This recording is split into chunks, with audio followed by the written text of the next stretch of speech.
My name is Oliver and I'm a licensed marriage and family therapist, and my speciality is family systems theory, which is all about how people interact within relationships. Here's a cliff notes on how I work. This is a fully differentiated person. They can separate out their thoughts, feelings, self, and other.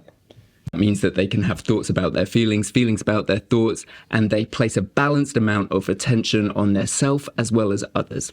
As a result, they get to respond to life by making decisions based on all the information that they can possibly have available to them. This is what most of us on the planet look like, though. Our thoughts, feelings, self, and other are a bit of a hot mess. We have a hard time separating out our thoughts and feelings, and there's an imbalance in how much attention we place on ourselves and other people. We tend to be more reactive in life rather than responsive. That's because we carry around more of this. This is chronic anxiety. When we can separate out our thoughts, feelings, self, and other, there's not really that much room for chronic anxiety. But when we're undifferentiated, we can carry so much more. The more chronic anxiety we have, the more likely we are to be reactive and engage in unhealthy patterns of behavior, especially in relationships. There's really only 4 or 5 different ways that couples handle all of this chronic anxiety. That's through creating conflict, creating distance, triangling in a third person, or over and under functioning.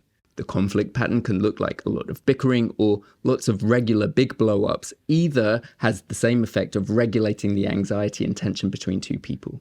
We can create emotional distance because we can't really talk about our feelings, and because we have an imbalance in between self and other, it's just easier to avoid difficult conversations if we create distance.